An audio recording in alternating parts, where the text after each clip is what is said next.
On a blue blanket, a young woman in a white lace dress lay as still as breath, cradling a bobcat kitten against her chest.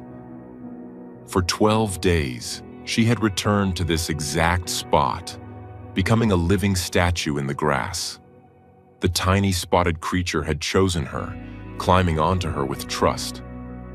But she wasn't alone. Emerging from the dark thicket, the mother bobcat stood just feet away, staring. As the kitten purred against the stranger's chest, the mother began to move. What happens when a predator stands inches from the woman cradling her young? And what she did next left everyone frozen in place. Before we start, hit the like button and make sure to subscribe if you haven't, and hit that notification bell so that you won't miss any new stories. Of all the sounds that haunted the back roads of rural North Carolina, the silence was the worst. It was a thick, suffocating quiet that clung to the ramshackle property, a place where the air itself seemed to hold its breath in shame. When Officer Dave Martinez stepped out of his truck, the only sound was the crunch of his boots on gravel littered with rust and refuse. He and his team from the state's Wildlife Commission had been tipped off about an illegal wildlife trading hub, a place where wild hearts were caged and sold as exotic pets, or worse, for their pelts. The raid was swift and grim. They found animals in conditions that turned the stomach: foxes in rabbit hutches, raccoons crammed into bird cages. But it was in the farthest, darkest corner of a dilapidated barn that they found the two bobcats. The cage was a small, rusted tomb, the metal floor slick with filth. In the back, a female bobcat was crouched so low she seemed part of the shadows. Her fur, which should have been a rich, tawny tapestry of spots and bars, was matted with grime and thinned in patches. Her body was a taut wire of fear, trembling with a tremor so deep it seemed to come from the very marrow of her bones. But it was her eyes that stopped Martinez in his tracks. They weren't filled with the defiant fire of a trapped predator. They were hollowed out, vacant with a despair so profound it felt ancient. Tucked beneath her, so still he almost missed it, was a single kitten, a tiny spotted scrap of life, its eyes barely open, its breathing a faint, shallow flutter. A quick search of the area revealed the tragic truth: the remains of two other kittens that hadn't survived the squalor. This mother had watched her babies die, and the light had gone out of her. When they carefully opened the cage door, she didn't hiss or spit. She didn't lunge. She simply pressed herself harder against the back wall, a silent, shaking portrait of utter brokenness. Getting her into the transport carrier was a slow, heartbreaking process. She offered no resistance, her body limp with trauma. She had given up. Back at the Appalachian Wildlife Sanctuary, a sprawling haven of rolling hills and protected woodlands, the pair was given the best enclosure available. A large, secluded space with dense thickets, a gentle stream, and a sun-dappled clearing. It was a world away from the rusted cage, a place designed for healing. The sanctuary's director, a kind, weathered man named Arthur, watched them with a heavy heart. "We'll call her Willow," he said softly to his small team, "for the way she bends without breaking." But Willow, it seemed, was already broken. She found the most remote corner of the enclosure, a dark hollow beneath a cluster of rhododendrons, and disappeared into it. She wouldn't eat the fresh food they left. She wouldn't drink from the clean stream. And most alarmingly, she wouldn't tend to her kitten. The tiny male, whom the staff had named Pip for his small but insistent mews, would cry out for her. His little chirps echoed through the quiet enclosure, a desperate plea for a mother's warmth and milk. but Willow remained hidden. When Pip, driven by instinct, stumbled toward her hiding place, she would shrink away, her body recoiling from her own child. It was the most unnatural thing Arthur had ever seen. The trauma had severed the most sacred bond in nature. The mother, lost in her own prison of fear, no longer recognized her own kin. Days turned into a week. The staff had to intervene, feeding Pip with a special formula from a tiny bottle, a necessary but heartbreaking measure that further distanced him from his mother. Arthur knew they were running out of time. A bobcat kitten raised by humans would likely never be wild. And a mother who rejected her own young was a soul lost in the wilderness of her own mind. That's when he made the call. "Caroline," he said into the phone, his voice laced with urgency. "I've got one for you. And it's bad." Caroline Evans arrived the next morning, her old pickup truck kicking up a cloud of dust on the sanctuary's long driveway.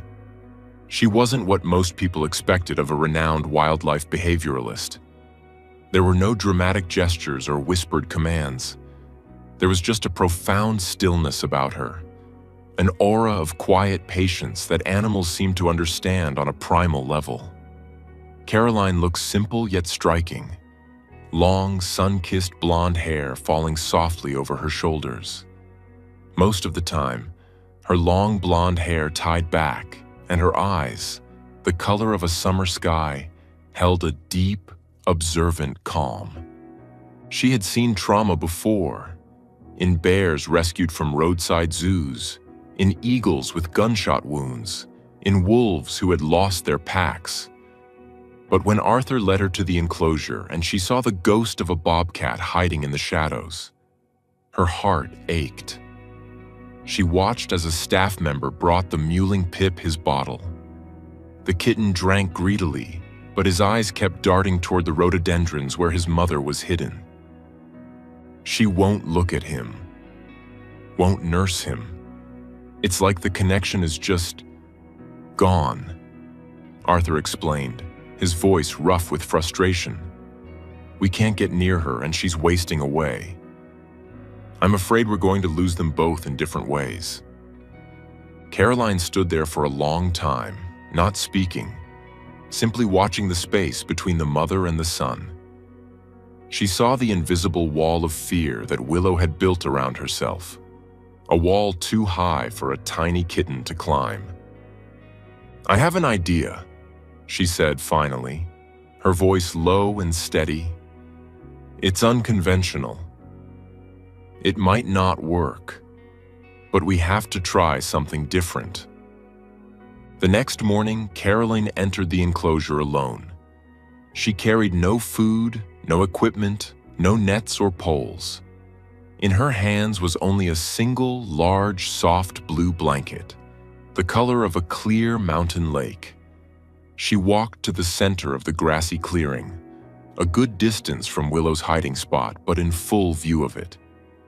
She spread the blanket on the grass, lay down on her side, and waited. She did not look toward the bushes. She did not make any sudden moves. She simply lay there, a quiet, non-threatening presence in the landscape. For hours, nothing happened. The sun warmed her back. A gentle breeze rustled the leaves. The only sounds were the distant calls of birds and the hum of insects. From the shadows, she knew she was being watched by two terrified golden eyes. She did this for 3 days. Every morning she would arrive, enter the enclosure, and lie on her blue blanket until the afternoon sun began to dip behind the mountains. She became part of the scenery, as constant and predictable as the sun's arc across the sky. Willow remained hidden, a silent sentinel in her fortress of fear. The staff continued to bottle feed Pip, their hopes dwindling with each passing day. On the 4th day, sunlight drifts through the leaves, and the blue blanket stands out against the spring grass. Caroline lies on her side, the white lace dress catching a gentle glow. And something changed. As Caroline lay perfectly still, she saw a flicker of movement from the edge of the thickets. It was Pip. Emboldened by a week of formula and growing strength, his curiosity was beginning to outweigh his fear. He took a hesitant step out of the shade, his oversized paws clumsy on the grass, his tufted ears twitching, taking in the strange, still figure in the clearing. Caroline's heart hammered in her chest, but her body remained a statue. She breathed slowly, evenly. "Don't look at him," she told herself. "Let him come to you." Pip took another step, then another, his movements a comical mixture of a predator's stalk and a toddler's wobble. He was drawn to the island of blue in the sea of green, to the warm, breathing mountain at its center. He circled her once, his little nose twitching, sniffing the air. Then, with the unthinking confidence of the very young, he padded directly onto the blanket. He walked right up to Caroline's chest, kneaded his tiny paws into the fabric of her shirt, circled twice, and curled into a perfect purring ball right over her heart.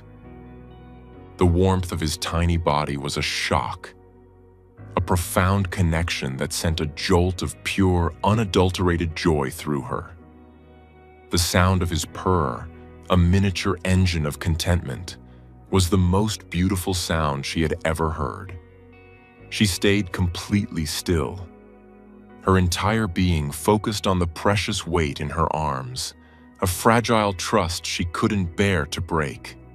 She could feel the gaze from the rhododendrons, more intense now. She knew Willow was watching. For the next several days, this became their ritual. Caroline would arrive, and Pip would trot out to greet her, climbing onto her chest for a long, purring nap. He saw her not as a human, not as a threat, but as a source of warmth and comfort. A surrogate mother made of soft blankets and gentle breathing. On the 9th day, Caroline noticed a change.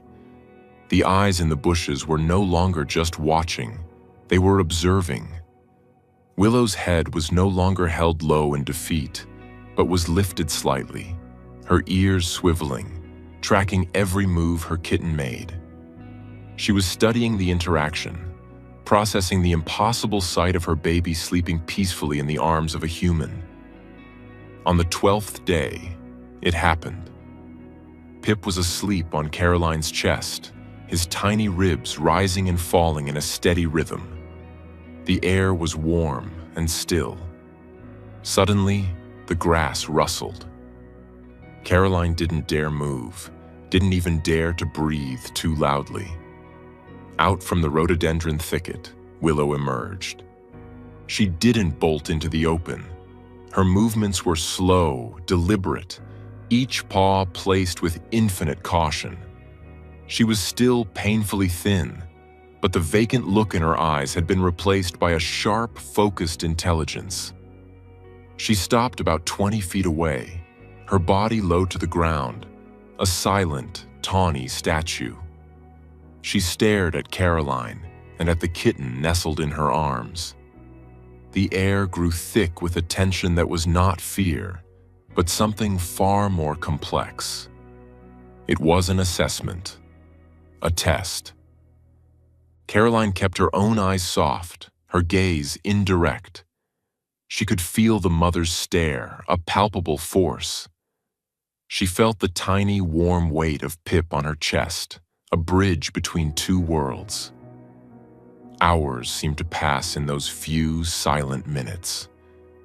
Willow was not looking at a predator.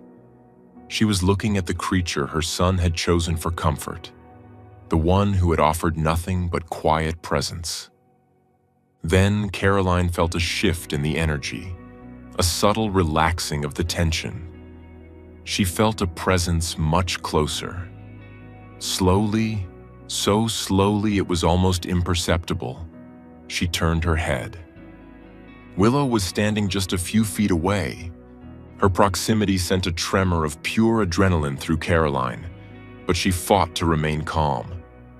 The mother bobcat was close enough that Caroline could see the faint, ghost-like rosettes on her dark fur, the delicate twitch of her black tufted ears. She looked from Caroline's face to the sleeping kitten and back again. Her eyes, once hollow, now held something ancient and profound. It wasn't acceptance, not yet. It was recognition. She had not abandoned her kitten. She had been watching, waiting, letting her child be the scout into this strange new territory. Pip had shown her that this human was not a threat. Willow held her gaze for a long moment, then turned and melted back into the shadows as silently as she had appeared. Caroline finally let out a breath she hadn't realized she was holding, her eyes filling with tears. It was the breakthrough she had prayed for. The next day, when Caroline laid out her blanket, she also placed a small bowl of fresh raw chicken a few yards away. As before, Pip came for his cuddle. An hour later, Willow emerged. She ignored Caroline, her focus entirely on the bowl. After a long, tense moment, she crept forward and, for the first time since her rescue, she ate. She didn't gorge herself. She ate with a delicate, cautious hunger, her eyes constantly flicking back to Caroline and her kitten. But she ate. It was a monumental victory. From that day on, the wall of trauma began to crumble, stone by stone. Willow started coming out into the enclosure more often. She would sit at a distance, watching as Pip played on and around Caroline, batting at the tassels of the blue blanket. One afternoon, after Pip had tired himself out and fallen asleep on Caroline's lap, Willow walked over to him. She didn't look at Caroline. She bent her head and gave Pip a long, rough lick on the top of his head. Then another. Pip stirred, woke up, and looked at his mother. A tiny, questioning mew escaped him. In response, Willow lay down beside him, curling her body around his, and began to groom him with earnest, loving licks. Caroline sat perfectly still, a silent witness to a miracle. The severed bond was reattaching, stitch by fragile stitch. Weeks turned into 2 months. The blue blanket became a neutral meeting ground for this strange cross-species family. Willow's coat grew thick and healthy, her body filled out, and the light fully returned to her eyes. She was still wary of humans, but she tolerated Caroline's presence as a part of her and Pip's new life. She had learned, through the innocent trust of her kitten, that not all hands were cruel, that not all quiet was threatening. The day came when Arthur and Caroline had to discuss the future. "They're both healthy," Arthur said, watching the 2 bobcats playing in the sun. Pip, now a lanky, rambunctious adolescent, pounced on his mother's tail. Willow responded with a playful cuff, a gesture of pure maternal affection. The question is, can they go back to the wild? Caroline watched them, her heart full. "Willow's trauma runs deep," she said thoughtfully. "She's relearned how to be a mother, but I'm not sure she's relearned how to survive out there. She associates safety with this place, with this routine." The final answer came from Willow herself. A few days later, Caroline was sitting on her blanket, reading a book, while Pip napped in a patch of sun nearby. Willow, who usually kept a respectful distance, walked directly up to her. She stopped beside Caroline, hesitated for a moment, and then did something that made Caroline's breath catch in her throat. She leaned over and brushed her entire side against Caroline's arm, a deliberate, gentle press. It was the same gesture a house cat might use to show affection, but coming from this wild, resurrected soul, it was a profound statement of trust. Then she lay down in the grass between Caroline and Pip, a guardian and a companion, and closed her eyes. In that moment, the decision was made. They would stay. The sanctuary would build them a larger, permanent forested habitat, a true wild home where they could live out their days in peace and security together. Willow would never have to face the cruelty of the outside world again, and Pip would grow up under the watchful eye of the mother he had helped save. Caroline continued her visits, though they became less frequent as the bond between mother and son solidified into an unbreakable force of nature. Sometimes she would just stand at the edge of their new habitat and watch them. She would see Pip, nearly grown now, chasing a butterfly through the undergrowth, and Willow, sleek and powerful, watching him from a high ledge, the picture of a proud and wild mother. The blue blanket was eventually retired, its purpose served. But Caroline knew that its threads were woven into the story of this family, a story of how a quiet presence, a child's trust, and a mother's enduring love could heal even the deepest of wounds.